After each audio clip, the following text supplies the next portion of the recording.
Thank you, everyone. I was having some IT issues in the beginning of the meeting and where I couldn't record. So the recording now is in progress as we are in public session. Okay, thanks. Thanks. Where is the Historical Society located? It's 128 Pierpont Street in Brooklyn Heights. And another question, was there a management letter from the auditors? There should be. I'm sorry, yes, there was a management letter and it was included in the package that was sent to the comptroller's office. But in summary, I mean, there were no significant, no findings or anything to report at this point. Okay. That's handy. But you know, there's a New York Historical Society on Central Park West. Yes. Yeah. This is we've entered into a arrangement with the Brooklyn Historical Society focused primarily on Brooklyn. All right. Are there any other? Mike, there was only one page from Yeah. Brooklyn Public Library. Okay, is there any other questions?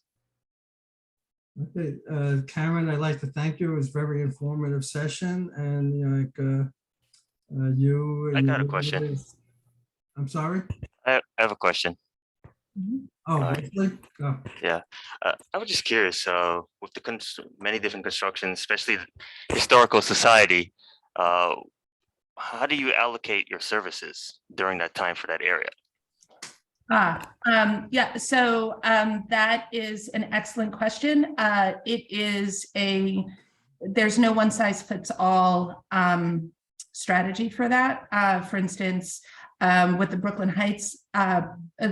Heights project, we were very fortunate to actually stand up an interim library. So at a church on, I think, Remsen, we were actually because we had been working with a developer on that project, we were able to outfit the basement of that church as a full service satellite location. That's the ideal. And then the spectrum, depending on resources, can take many forms. We have mobile library services. So we have a fleet of bookmobiles, and we have one techmobile. So when a library branch is closed, we ensure that our fleet is prioritizing that neighborhood. The other thing that we do quite effectively is partner with community organizations so that we can deliver library services in the neighborhood in other locations. So we'll do story time at a local community center. You know, we'll push into those community organizations to deliver the service. And of course, we make sure that neighboring branches, the service at neighboring branches is not disrupted. You know, This is the church near the R station, right? If I'm correct. Yeah, that was it. All right. Thank you.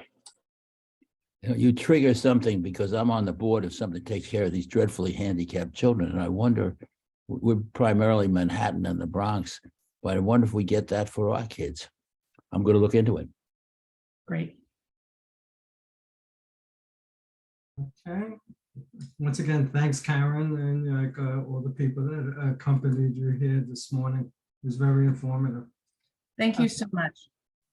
The next item on the agenda is the Queensborough Public Library and affiliate. I don't know who is here from the Queensborough Library, but could you please introduce yourself, your auditors, and any staff members? Sure. Hi. Good morning. My name is Stephen Mack. I am the Chief Financial Officer here at the Queens Library. I actually started last Monday, so today is my 8th day here. With me on the staff side is our controller, Vishnu Dawa, as well as representatives from our audit firm BDO, Ritesh Lal, and Christina Polisano. So I'm happy to meet with you all this morning. The Queens Public Library continues to meet its mission of building strong communities and creating a cohesive and empowered society. And for the year ended June 30, 2022, I'm proud to say that the library is in strong financial shape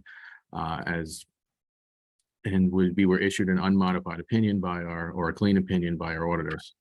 At year end, our total cash and cash equivalents was approximately $48 million, which was $2 million more than the prior year. And we also had approximately $39 million in our investment portfolio at year end. That was decreased slightly from the prior year due to market conditions. Our current liabilities decreased by approximately $1 million, largely due to timing of expenses, and total net assets at year end was $108 million, up $5 million from the prior year. The 2022 fiscal year saw our total operating revenues of $177 million, almost 3/4 of which was from the city of New York. And revenues did increase by approximately $5 million. That was mostly attributable to grants received from the state of New York. Total expenses was approximately $165 million, with 2/3 of it being spent on staffing and related costs. And those costs increased approximately $3 million from the prior year. For the year ended June 22, we employed approximately 429 staff, of which 86% of them lived within the 5 boroughs of New York City. And I'm also happy to say that our spending on collections increased by 40% to over $9.2 million. As we emerged from the pandemic, the library saw our total library attendance increased by 152% to almost 4 million. Our total circulation increased by about 83%. New library card registrations was up by 243%, and attendance at our programs was up by 68% during the year. And I guess with that, I will stop with the high-level summary and see if there's any questions or if any of my team wants to add anything to that, what I just said. Are there any questions from any of the audit committee members? I do want to ask similar questions to which we asked to the Brooklyn Public Library, more targeted regarding to Queens, because I remember during the pandemic, Queens had a significant amount of individuals hit by COVID because there's a working class in that area. And I'm just curious, how did that affect your logistics?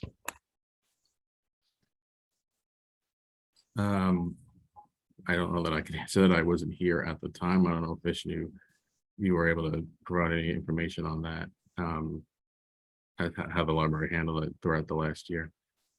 Well, hello, everyone. Nice to meet everyone. Similar to Brooklyn Public Library, our branches were closed for a significant portion of that time, and we have been phasing in the reopening and the reinstitution of programs. So we're not 100% back to pre-pandemic numbers, but we are definitely on the rise, and we will approach it, certainly. In terms of our vaccination status, we've been adhering to all public policy guidelines in terms of the first shot, the second shot, and all the subsequent booster shots. So we are in compliance with all of New York City guidelines, thankfully. And like I said, we're increasing our programs, and we're increasing attendance back to hopefully pre-pandemic levels soon. That's the goal. Thank you. I was going to ask this question of your predecessor in this event, and I'm flipping the pages now and I can't find it. Most enterprises that I see have a footnote that says the impact of the COVID on their financial condition. Am I right that you don't have such a footnote? Yeah, I can jump in there, Mark. So in the prior financials, we did have a footnote on the impact of the pandemic. With the pandemic being relatively in the past now, compared to its earlier days, that footnote has been removed. We felt that it was okay to remove that footnote as the library has been returning to normal operation, relatively speaking. Well, that's a big statement, relatively speaking.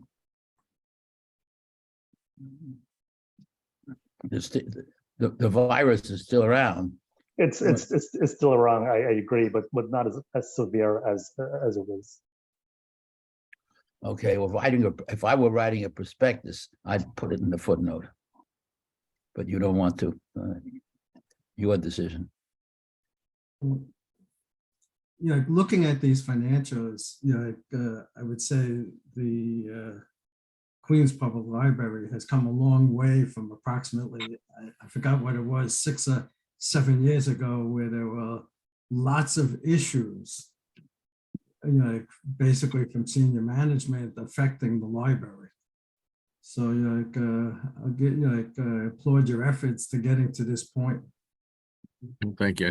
I'm only here a week and a half, but the team here has been really great, and all the credit due to my predecessor who did a phenomenal job making sure things are in shape and making it easy for me to come in the door. Yeah, I might be wrong, but Bud, you might remember, well, Mark, 6, 7, maybe even 8 years ago, it was always in the newspapers. Like activities of the Queens Public Library. I can't remember my name anymore. Yeah, you're right, Mike. It was in pretty bad shape, and they had a lot of issues in reporting and management. Like a lot of negativity, but enough with the past. Are there any other comments or questions? Well, Same question as we asked the Brooklyn Public Library, just to be fair.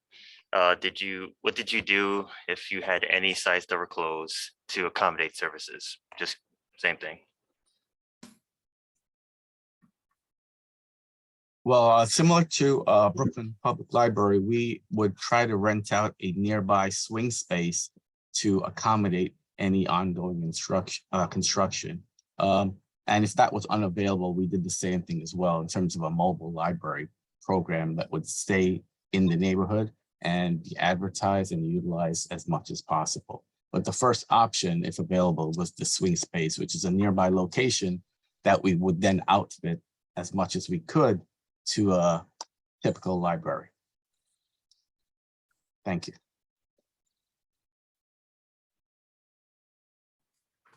Okay, if there are no other questions, Stephen, I'd like to thank you for this morning's presentation. I want to wish you good luck in the future. Yeah, thank you. It was nice to meet you, everyone. See you, everyone.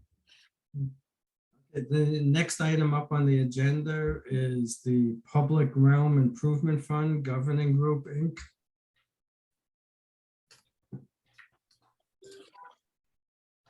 Hi, good morning, everyone. Can you hear us okay?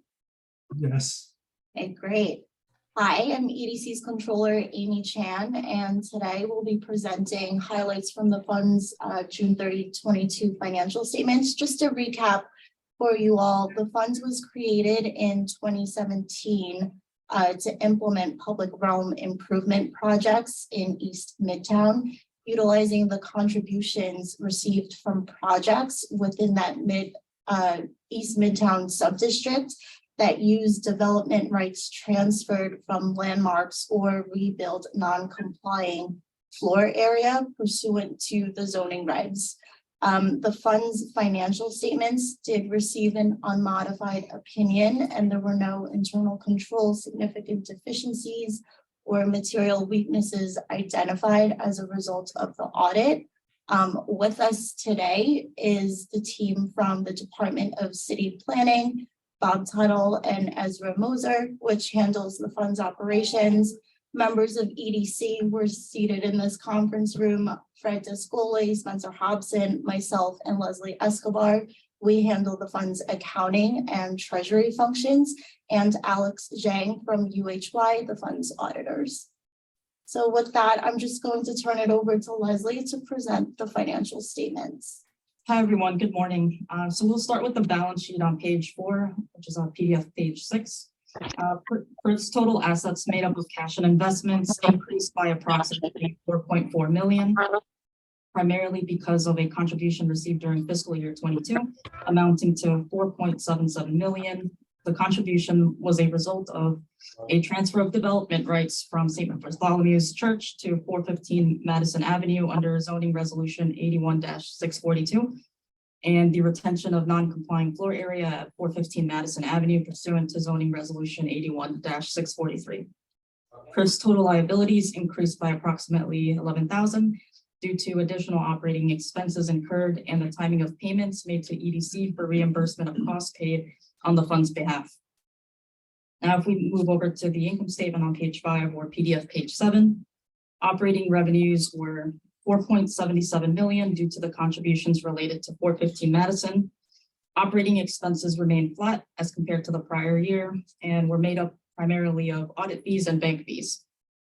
Non-operating losses are attributable to investment losses as a result of market conditions. These components resulted in an increase in net position of approximately 4.4 million, resulting in year-end net position amount of 47.3 million. Thank you. That concludes our presentation for public realm. Does the committee have any questions? What are the geographic boundaries of the fund? Bob, do you want to weigh in on the boundaries?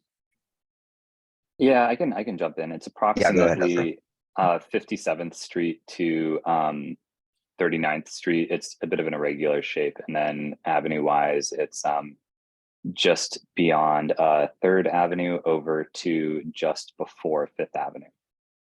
So it's an approximately 72 block area, slightly irregularly shaped, but again, the proxies are 57th to 39th Street, and then 3rd Ave to just short of 5th Ave.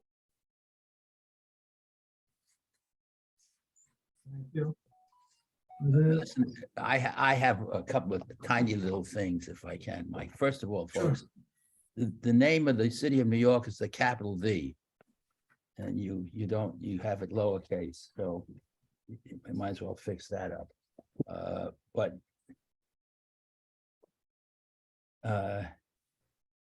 one of the here, you say the governing group has the discrete mission. What do you mean by discrete?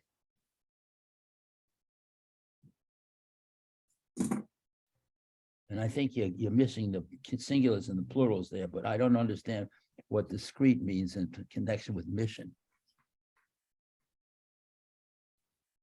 I think that's just a reference to the governing group is the ones that are directing the funds that are held in this particular trust to the designated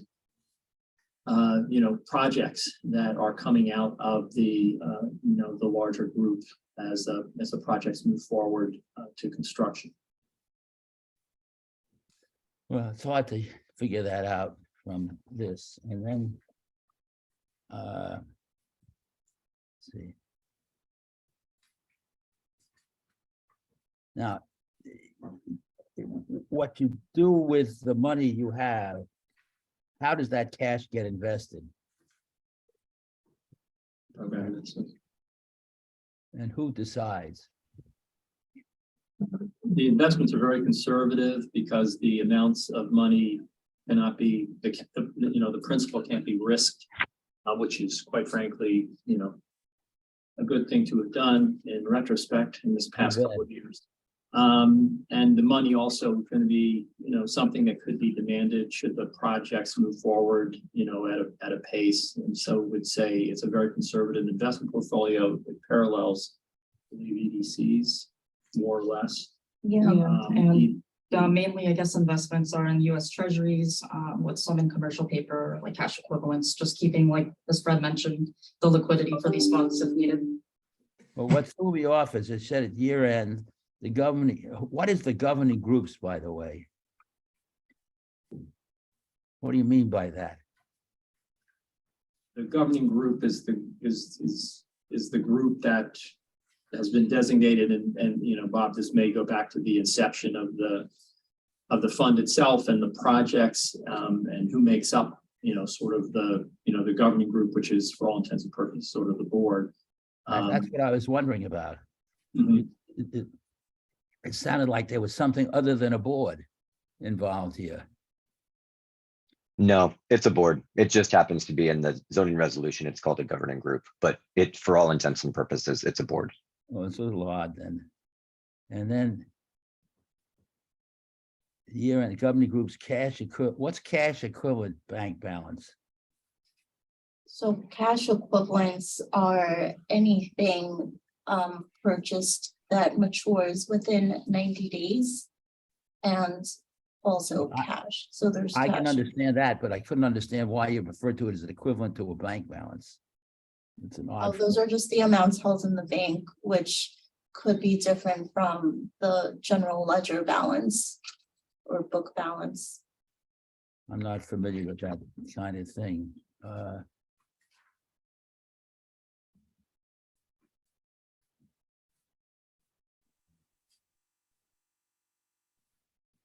And then on page 12, you had some language that mystified me.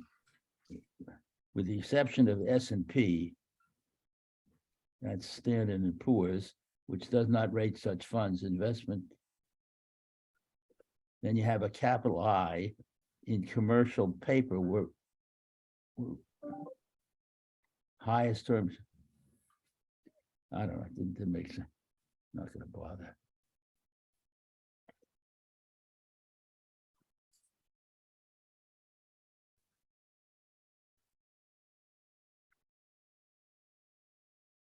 Then in footnote 3, you say that the investment securities are exposed to capital custodial credit risk if the securities are uninsured and not registered in the name of the corporation. What does uninsured have to do with custodial? I understand if you don't have the stock and it's not registered in your name, that's one thing. But what is the custodial risk relate to uninsured? Yeah, I believe that's just the standard wording for the securities that are held and not in the EDC's name. No, I understand that. But this sets it up as two different things. If they're uninsured and not registered, and the security, the insurance you're talking about is the fact that if this holder goes broke and it's not in your name, this is an odd way of describing that risk. I think you ought to take a look. Okay, we can take a look at the wording.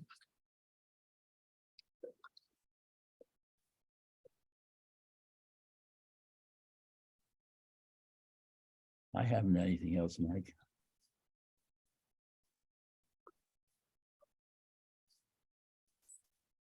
Mike stepped away for a minute. If any of the other members have any questions for this? I don't have any more. My favorite okay. is the capital D, so.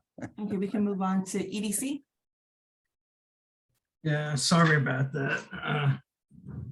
Yes, thank you very much for that presentation. Next item up is EDC. Okay. So the same team will be presenting the financial statements for EDC. On the line with us is also Kimberly Hansey from Ernst & Young, who's our auditor. Happy to report, similar to public realm, there were no significant deficiencies or material weaknesses in internal control, and we did receive an unmodified opinion. And we also did implement GASB 87 for this period, and Leslie will be going through the financial highlights. Thanks, Amy. So as Amy mentioned, EDC adopted GASB statement number 87 relating to leases. As a result of adopting this pronouncement as of July 1st, 2021, the corporation recognized lease receivables, deferred inflow of resources, lease liabilities, and right to use lease assets on the statement of net position based on the present value of future lease obligations and receivables. EDC opted to do a single year presentation of the basic financial statements. Now to review the financial results, we'll start with the P&L, which is page 9 or PDF page 12. You will see the condensed version of EDC's fiscal year 22 income statement of its business type activities. We ended the year with a net position of 642 million, which is an increase of approximately 95.7 million over last year. The components causing the increase in net position are as follows. During fiscal year 22, operating revenues increased 45.1 million or 27%. The increase in operating revenues is largely due to the increase in reimbursable grants of 234.5 million. The increase in reimbursable grants is primarily due to the following programs: 99.4 million for the COVID-19 vaccine incentive program, 56 million for NYC Green Infrastructure, 50.4 million for Manhattan Greenway, 39.3 million for NYC Ferry Capital Infrastructure, and 20.7 million for wildlife conservation. Additionally, 15 million of city tax levy funding and 30 million in federal relief funds were allocated to the corporation during the fiscal year for NYC Ferry operations. The increase in other income of 35 million is driven by the transfer of development rights at 69 Adams Street and Atlantic Yards in Brooklyn, which generated 17.8 million and 5.3 million respectively, and the partial sale of a leasehold interest at Kaufman Astoria Studios of 26.2 million. Operating expenses during fiscal year 22 increased by 174.5 million or 18%. The increase in reimbursable project costs of 51.8 million and increase in program costs of 121 million were primarily due to the costs incurred for the projects, the vaccine incentives, green infrastructure, and Manhattan Greenway. The increase of 12.8 million in ferry-related expenses is due to the result of ferry services continuing to return to pre-pandemic levels. Other expenses decreased by 9.2 million, primarily due to pandemic-driven tenant bad debt expenses recognized in fiscal year 21, not continuing in fiscal year 22. Under non-operating activities, total non-operating revenues for fiscal year 22 totaled 51 million, primarily made up of interest revenues earned on leases recognized in accordance with the requirements of GASB 87. Prior to the adoption of this standard, all property rental and lease revenues were classified as operating income. On the balance sheet, which is on page 7 or PDF page 10, we'll see that the corporation's total assets increased by 2.8 billion during fiscal year 22. As a result of the adoption of GASB 87, 2.4 billion of leases receivable were recognized for the present value of future lease amounts due to the corporation from tenants. And 243 million of right to use lease assets were recognized for the present value of future lease obligations owed for office space, Pier 11 and 12, vehicles and equipment.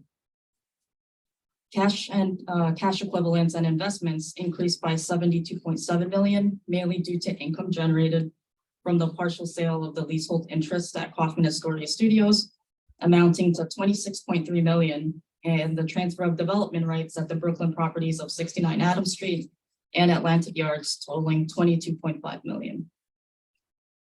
A net increase in due from to the city of 51 million is primarily a result of the 45 million receivable generated from city and federal grants to offset the cost of NYC Ferry, and 6.2 million of receivables for personnel service costs. The reimbursements primarily relate to prior year costs incurred during and in response to COVID-19. Loan and mortgage receivables increased by 23.6 million, mainly due to the establishment of a hospital loan program with a bank lender that facilitated funding to address the needs of certain city hospitals caused by COVID-19 and emerging variants. The corporation's total liabilities increased by 298.2 million as a result of the implementation of GASB 87. Lease liabilities increased by 283 million to offset the right to use lease assets recognized. Additionally, 24.2 million of notes payable, including interest, were executed and due to the bank lender relating to the hospital loan program. The corporation's deferred inflow of resources increased by 2.4 billion as a result of the adoption of GASB 87, which required the recognition of deferred inflow of resources to offset future leases receivable. The corporation's overall net position during fiscal year 22 increased by 95.7 million as a result of the fiscal year operating activities. That concludes our presentation for EDC. Does the committee have any questions? Yes, I'd like to find out more about why you only put it in a single year and it wasn't comparative. And looking back, you did the same thing in 2021? Right, so in 2021, we did implement GASB 84 as it relates to fiduciary activities. And in fiscal year 22, we adopted GASB 87.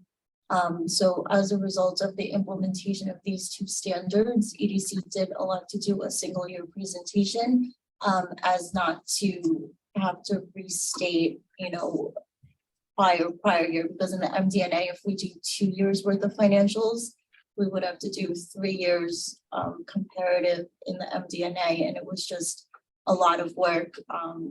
And we, obviously needed to comply with our September 30th deadlines. Yeah, but, like in looking at these in the MD&A, it's very high level comparative. Whereas the statements themselves, you're missing all that detail. So like I would encourage going forward that you go back to a comparative statement. That's the intention. Now that we've implemented both large accounting standards, we will be going back to comparative financial statements for fiscal year 23.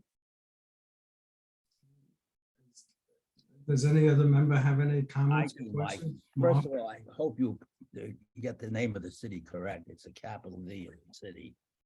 And that's something you ought to do right. Then you talk about page 10, the increase of 12.8 million due to the result of services continuing to return to pre-pandemic levels. So but the revenue didn't match, did it? The revenue does not go up, does not shadow the expenses, because the amount that passengers pay is never 100% of the cost of delivering the service that it costs to run the operations. So the increase in service levels is a reflection of the return to pre-pandemic levels. During the pandemic, the service levels were reduced dramatically, saving a lot of money, but also delivering less service because nobody was, functioning normally. So the return of the very service levels to match the increased ridership increased the cost. That's what I assumed. But will you turn please to page 13? You have tenant receivables net of allowance for uncollectible amounts. Is that $449 million? That's a huge number. That sounds like the GASB implementation issue. Hold on one sec. 9 million. When I first read it, I assumed you left the zeros. There were no zeros, but then I see it's in thousands. So it's $40 million. Could you just reference the page again for us? 13. Page 13. So the allowance for uncollected amounts is $49 million.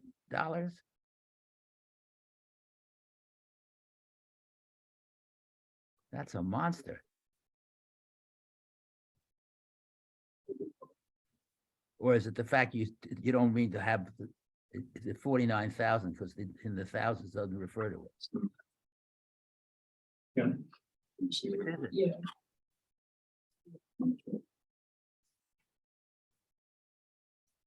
You see it? All right. So on page 13, you had list assets, tenant receivable, net of allowance for uncollected amounts of 49,934, but that's in thousands. Right.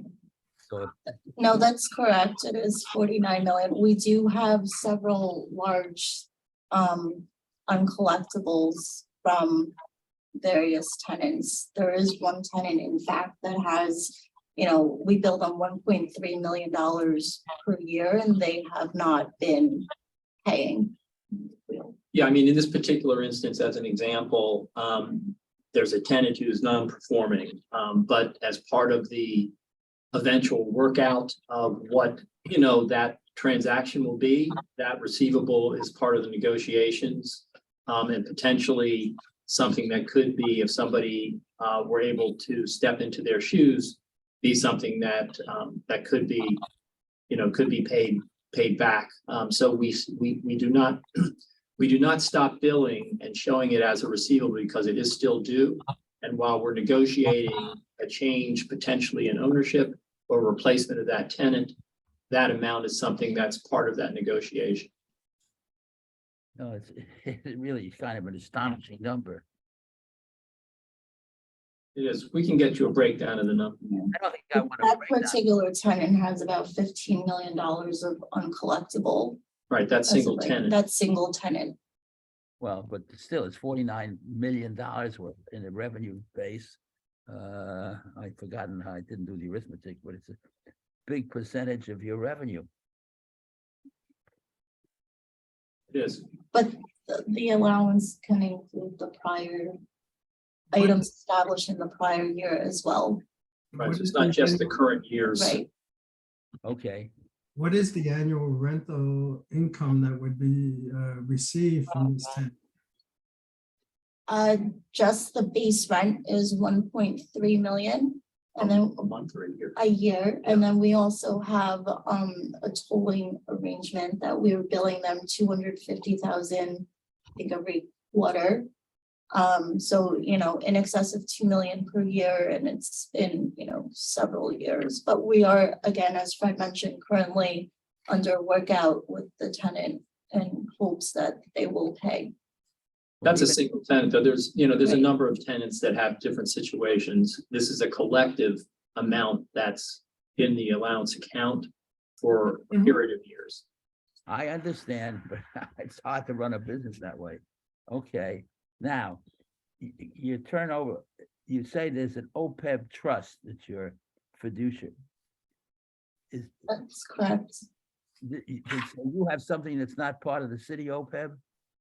Yes, Well, we're not part of the city's pension system at all. So unlike the city, this OPEB is funded well? This OPEB, which in fairness to the city is dramatically smaller than the city's, and yes, it was funded. Okay, then you refer to the fact that no federal tax. What about city and state? And if you don't owe it, why you don't do it? Why don't you say so? Say that again. What we don't pay city or state First tax. footnote says income which is exempt from federal income taxes.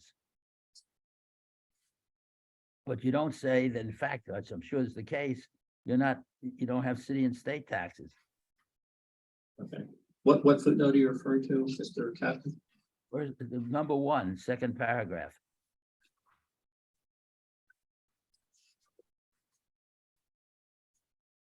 Right, I think that sentence is, right, is just referring to the federal taxation, but we can add a note And that seems that to we're me, not subject to city. you're not paying taxes to anybody, so. I got other little stuff here, but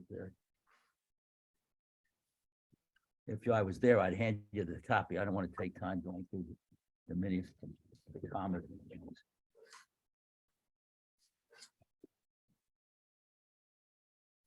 I'm just flipping. Larry? Yeah, if Mike's finished, can we go back to the ferries for a minute? How quickly did the ridership return to pre-COVID levels? I mean, are you saying it's now what it was before COVID? I think we're about 96%. I don't know that we're 100% to pre-COVID levels, but I think this summer was a huge success relative to ridership. The service to the Rockaways was maxed out, so I think that helped the overall annual ridership considerably. So in fiscal year 19, our ridership was 5.67 million riders, and in fiscal year 22, we were at 5.37 riders. So we're not there yet, but we're getting closer. Yeah, you're pretty close. All right, now the other question I have is, I know that the ferry fare paid by riders is fixed. And so So did you stop running the boat? I mean, I'm trying to tie back to what you said about increased costs, even if only roughly. So did you stop running the boats at all during COVID or in 2020 or 21? No, we dramatically reduced service to the extent that the contract we had with the provider who was Hornblower allowed us to reduce it. So we could bring it down to a certain level, but they were continuing to run service. That's why you can see the dollars between the years they didn't disappear. They just went down dramatically. And we took every advantage that we could within the confines of or constraints of the contract to reduce service and save costs as much as possible during a time when ridership was low. How low was it? How low did it get? Yeah. 3.7 in fiscal year 21. 3.7. Huh. So 2 million, 3.7, the Yeah. high was 5.7. So it's, Okay. And what costs do you have? What are your fixed costs? I mean, if you don't even run a boat, what's the fixed cost? if we don't run a boat, Right, because you have a contract and whatever, you have debt obligations perhaps. So what does it cost if you just don't run a boat at all? if we didn't run the service at all, Yeah, I would suggest, I don't know, and we'd have to pull it apart because I guess we have the infrastructure, meaning the landings and barges, home porting, things like that. So, when you say don't run service, the detail would be, okay, but we're still gonna have to park, 39 boats somewhere. We're still gonna have the upland infrastructure there for the, for the landings, the barges and things like that. And assuming we maintain the staff that runs and operates the ferry, so, it would not be, but clearly the largest portion of our costs are the payments for the service itself to Hornblower. yeah, but I don't understand because if the fixed costs are high, which I assume they are, just given the nature of what you're doing. And you also talk about maintaining the staff because I guess I guess they're very specialized and you can't, if you let them go, it's hard to get them back. So it just seems like your fixed costs are very high. And well, not particularly. I mean, I will tell you that, yeah, the cost of the service, the lion's share of the cost of the service is the service operations itself, meaning the payments that we make to the third party provider of the service. That is by far the lion's share of the costs. So the fixed cost, as we're trying to kind of decipher them, is going to be a question of those parts, the home porting, the upland, the staff that we're maintaining is not that large of a number. But a vast majority, I would say, 80% at a minimum, probably closer to 90 of the costs that are in our income statement are the cost of operating the service itself, payments to the operator. And do those payments to the operator, are they in some way related to the service provided or? They are definitely related to the service provided, but there are constraints within the contract as to how low or how much service can be reduced, because a service provider, has guaranteed minimums. Yeah. So you can go just so low. We are currently in the process of RFPing that service for a new provider, and all of the questions you're asking, quite frankly, are part of the process and the new contract negotiations that we'll be going through. Okay, understood. I mean, I was a little confused. I couldn't quite make the numbers, if not tie, at least sort of run in the same direction. But so what you're saying is you pay a fixed cost to the provider, and it's a minimum, and you pay that even if you don't let the boat leave the dock. Not that you don't let the boat leave the dock, it's to maintain a service level. So they still maintain a required service. In other words, we're not paying them to park a boat at a dock. Right, but you are paying them if nobody is getting on the boat, you're paying them to move between Far Rockaway and and the city with an empty boat? I mean, is that part of the I, contract? I don't, we haven't ever gotten to that. Uh-huh. I think that we've gotten to the point where there's been less people. So you can imagine that the highest ridership is around 6 million. And, you know, COVID dropped it down to, you know, maybe, 3.5 of that. So, half the ridership continued during the pandemic. Right. The guarantees that are built into the contract are for a minimum service level that they will continue to run. If we ever got to the point where there was literally no one running, I'm sure we have provisions in the contract to say that this service being discontinued. Okay, I get it now. I understand. There is more information. I will recommend we, as a result of an audit that was done of the ferry by the controller's office. There is a entire sort of supplemental financial information that does break out in greater detail the ferry costs. So you can see that on our website as well. Okay, and when did the controller, when did that audit, when was that audit done? When was it completed? Sometime this fiscal year. Yeah, it was. I couldn't tell you the exact date. No, but it was in the current fiscal year?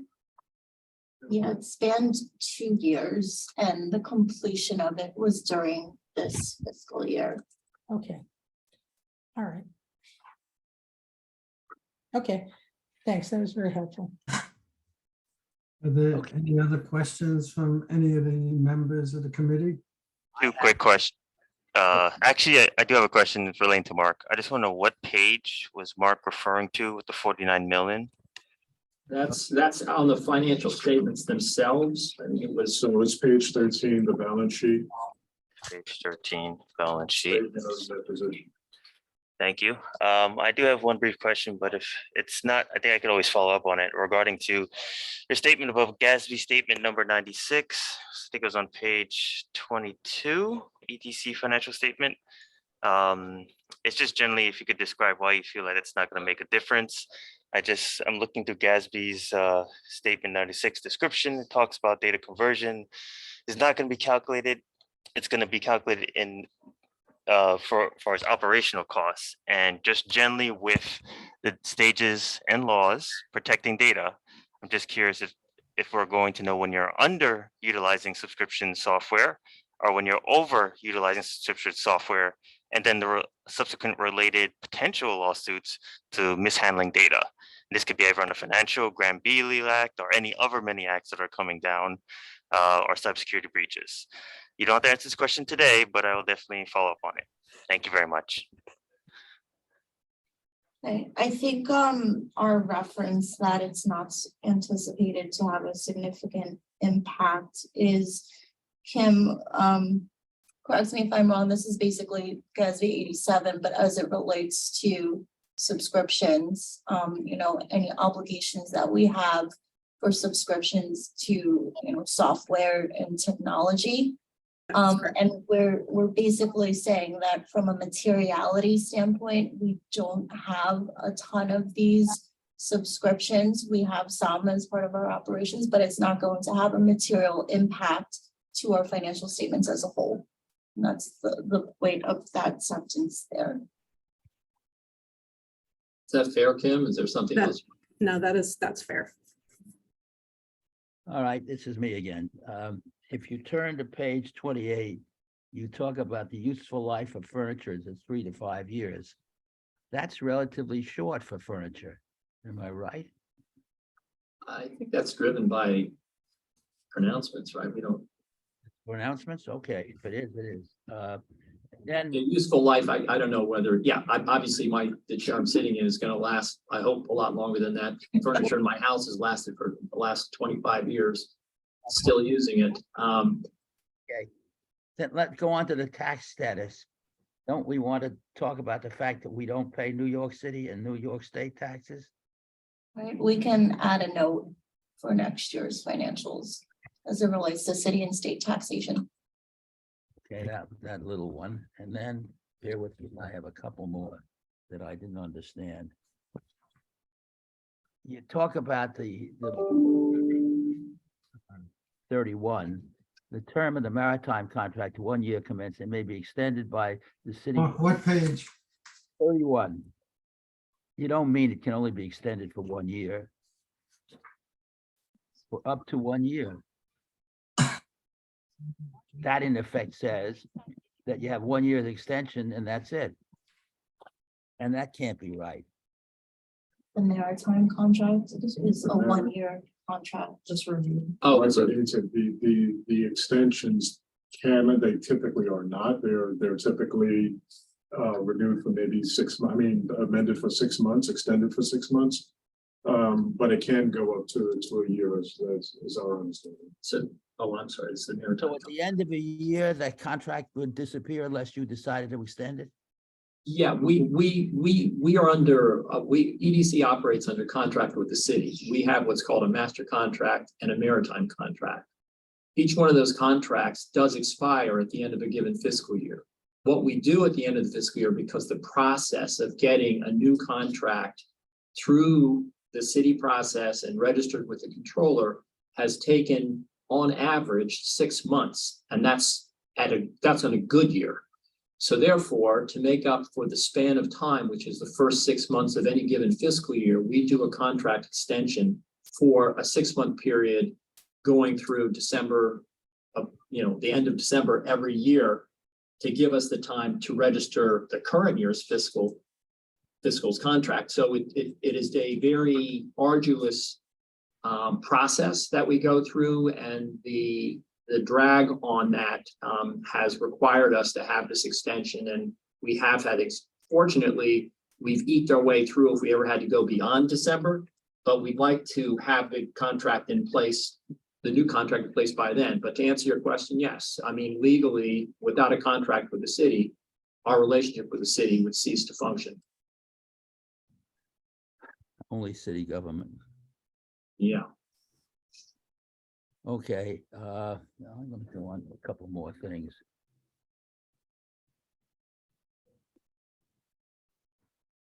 And then you talk about on footnote 5, the following table summarize land held for development and real estate obligations. What are real estate obligations?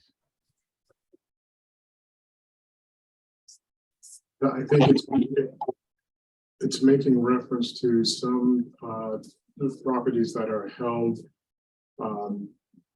pending direction from the city. For instance, the Coney Island properties that are on our books that eventually are going to be returned to the city. From a title perspective, there's also properties that we're holding on to in furtherance of affordable housing.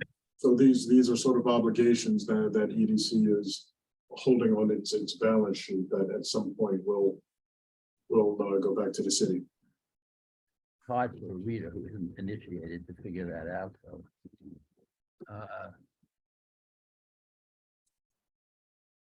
I'll be with you in a moment when I'm done.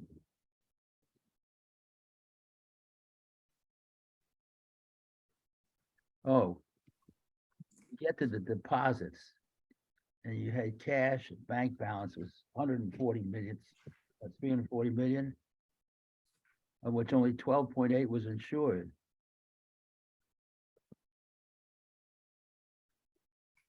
You have collateral, what do you?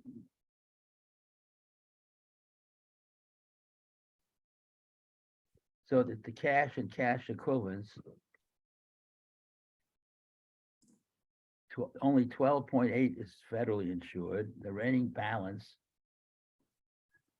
first of all, I don't think, if I look at 340 million and of the remaining balance, of which 12.8 was insured, of the remaining balance, the difference between 340 and 177 is not 12 million.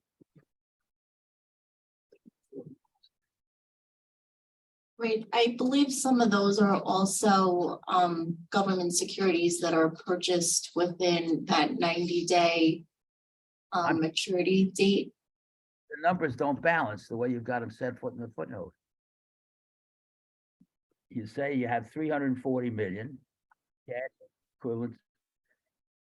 First of all, cash equivalents, bank balances is not the way you say it. Cash equivalents or bank balances, of which 12.8.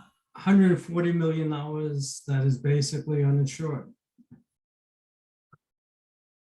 It says that the remaining balance, 171 market funds, emergency, that's right, there's a huge amount uninsured and you don't say anything about it.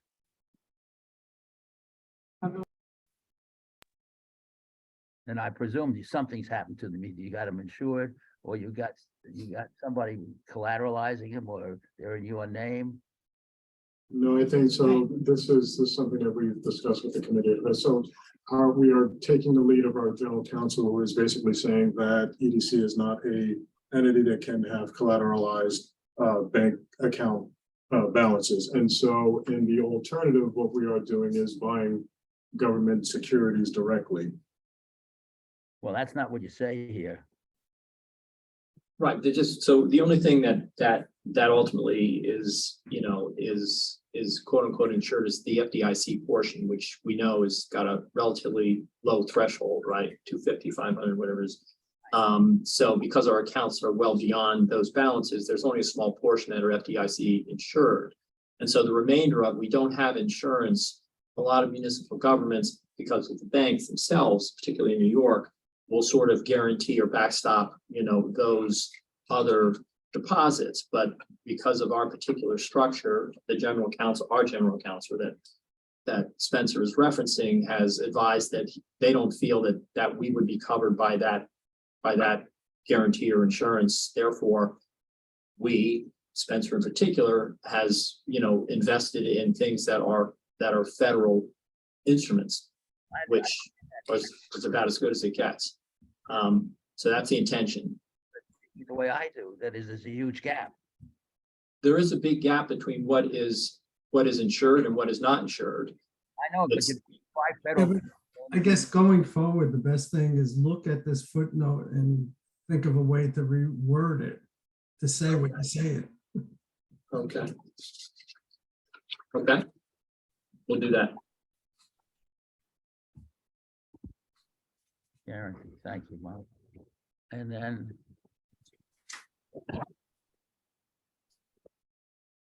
Done in a minute.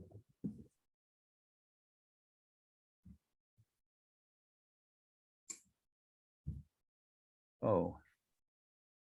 You then have on page 43, the benefit provisions, companies administered and managed by a committee consisting of employees and can be amended by the corporation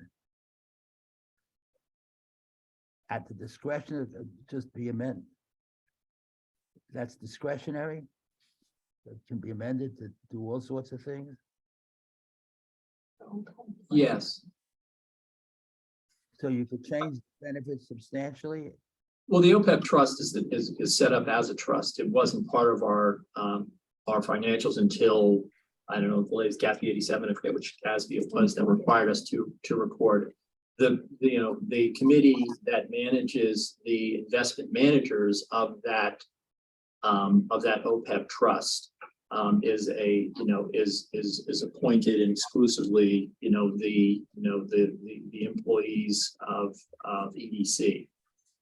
So, it's not, it was set up as a trust for a reason. So it doesn't have, it's not part of EDC's assets. We're not going to spend it on salaries. We're not going to use it in the furtherance of our mission. So they are segregated, funds. But yes, that they are managed by, or committee that manages the trust itself from a fiduciary perspective, meaning that they're reviewing the investment portfolio, making sure that the discount rates are compliant, doing all these other kinds of things, are EDC employees. Well, but does that mean that the benefits can be enlarged by the corporation? No, the benefits that are that employees are entitled to as a result of the OPEB trust are driven by the EDC policies that define what any employee, given their years of service and their age, et cetera, are entitled to. And this, I should also mention that the OPEB trust, it's a closed trust, meaning there isn't any new employees. We don't offer that benefit to any employees any longer.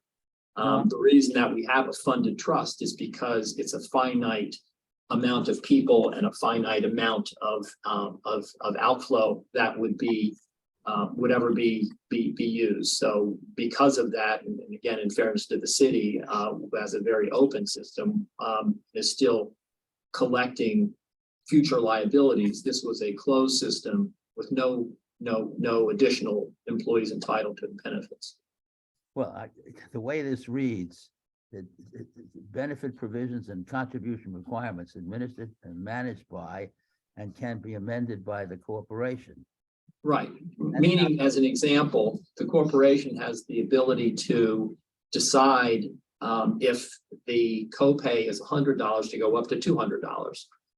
As the rates, just like our active employees pay a copay or a portion of the benefit costs, of the medical benefit costs, so do the retired employees. They have a like, contribution. So if the rates for the medical benefits go up by 25%, then there should be an ability of the organization to require an equivalent increase in the contributions of the retirees that are participating in that plan. So that is an example of where those amendments would be made. It's not the intention like, oh, we'll just do away with the plan and eliminate the benefit, although I'm not saying that's not, a legal possibility, but that's not the intention. If I could just follow up on one thing. You said this is a closed group. Correct. Does that mean that the current employees do not get a retirement benefit for medical? Yeah, it means that new employees do not get a medical retiree benefit. And keep in mind, our pension system is not a defined benefit plan, it's a defined contribution plan. So our employees also do not get anything that pension would be considered. So to answer your question, no, we do not have medical benefits as a retirement benefit. And for anybody else, this other group that it was grandfathered in at the time this OPEB trust was set up, they have that entitlement based on the time that they happen to join the company. Now, that closed group, are people already retired or includes people who were in active service at the time that the OPEB trust was set up? So it's both. The plan was closed in 2010, 2011. So you have a little bit of, a group of both. So you have people who currently retired and you have people who are working for you now, but were in active service as of 2010 are part of this trust. Exactly, including yours truly. Okay. All right, let me hop over to one more page, if you don't mind. Page 46, you have something called asset class called aggregate bond. I'm not familiar with a class of assets, aggregate bond. Long-term bond, I understand, short-term bond, junk bonds, but what's aggregate bond? Those are all mutual funds. Yeah, I think those are They're mutual. mutual funds.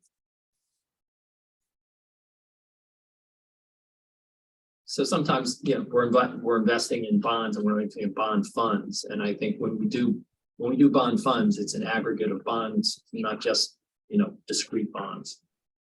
Well, if you want to say that you're investing in a fund, the same thing is true of it doesn't say that because you're saying all of these things are all funds and that you don't own any securities directly? Right, if you go to page 47 to the chart, which breaks out the different investment types, the majority of it, 20,119,000 is in mutual funds. Okay, well, it didn't, I saw that, but I didn't tie it into that other language. So the 1%, okay, that's what it is.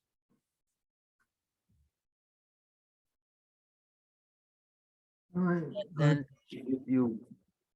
can I go on, Mike? Sure.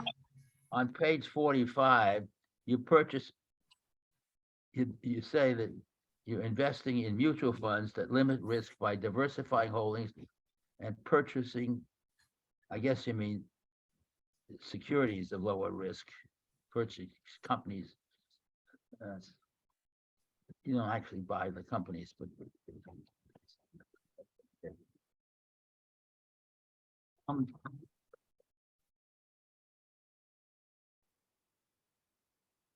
now explain what the. Okay. Are there any other questions or comments regarding EDC's financials? The next item up on the agenda is IDA. Okay, so similar to EDC and PREP, we received a modified opinion, no significant deficiencies or material weaknesses in internal control, and Leslie will go through financial results. Yep, thanks, Amy. We'll start with the P&L. So on page 7, PDF page 10, you'll see a condensed version of IDA's fiscal year 22 income statement of its business type activities. We ended the year with a net position of 25 million, which is a decrease of 2.7 million over last year. The components causing the decrease in net position are as follows. There was a decrease in operating revenues of 11.2 million from 14.6 million. The main drivers of this decrease are the non-recurring large closings that took place in the prior year. So that's like Yankee Stadium of 7.7 million and Queens Baseball Stadium of 4.6 million. Offset with an increase in other fee income of 300,000. Operating expenses, which are primarily made up of the 4.4 million management fee to EDC, remained relatively flat as compared to prior year. Under non-operating activities, total non-operating expenses for fiscal year 22 totaled 1.5 million. Special project costs in fiscal year 22 were 1.4 million, a decrease as compared to prior year of 800,000, largely as a result of the closeout of the Workforce One Career Center satellites project in 2021. As a result, with an operating loss of 1.2 million and non-operating expenses of 1.5 million, there was a decrease in that position of 2.7 million from 27.7 million to 25 million as of June 30th, 2022. Next, we'll walk through the condensed statement of net position on page 5 or PDF page 8.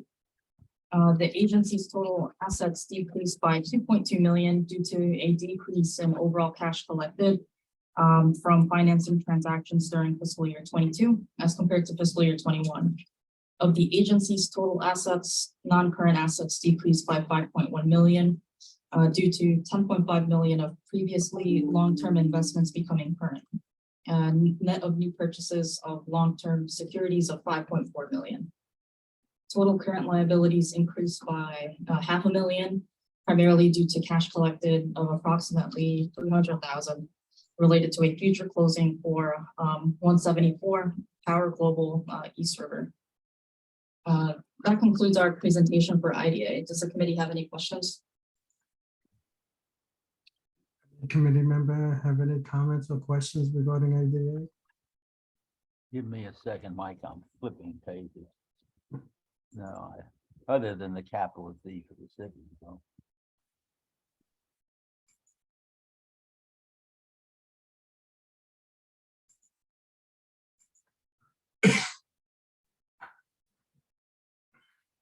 Did the virus have any impact on your debtors? I assume that the Yankee Stadium and the other one were affected by the virus, right? Not really, not from an IDA perspective. They never had certainly any problem making debt payments, and they refinanced in the previous year. So no, we didn't notice any dramatic uptick there. I mean, I think it's probably more pronounced in the conduit debt issuance world, but I don't think that they saw a decrease in activity itself. That would be the impact, but not in terms of delinquencies. I don't believe in any upticks.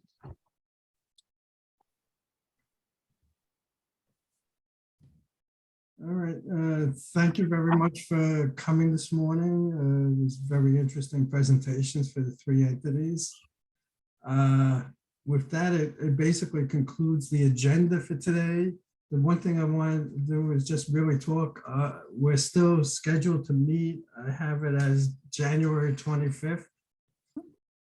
And, you know, it's still to be determined if that's going to be Zoom or hybrid based on resolutions, et cetera, coming forth from City Hall. Yeah. Am I correct, Kat? Yep, we'll keep you posted. But Okay. Mike, before we conclude, since we didn't have the recording from the top of the meeting, can we just do a recap of the items that took place in the beginning of the meeting? Sure. You are right. I could do it if you. Okay. Okay, I'll so just I'll to- stop. So just to recap, at the start of the meeting, we had the roll call of the members being done, which confirmed the quorum being present. There was also the adoption of the audit committee resolution to be remote due to the executive order from the mayor extending the state of emergency. And there was also the motion to accept and the vote to accept the meeting minutes from the November 16th 2022 audit committee meeting. And then the first presentation of financials was the Brooklyn Public Library. And that's where the recording had started. Great, thanks. So, you know, like having no other business before us, I would just want to wish everybody a happy and a healthy holiday season and a happy and a healthy new year. Thank you. Thank you very much. Right back to you. I Happy know. holidays, everyone. Happy holidays. Two. Motion to adjourn. Motion to adjourn. Move. Thank you. Good Thank luck you, with the- everyone. Take care. Bye. Bye-bye. Bye-bye.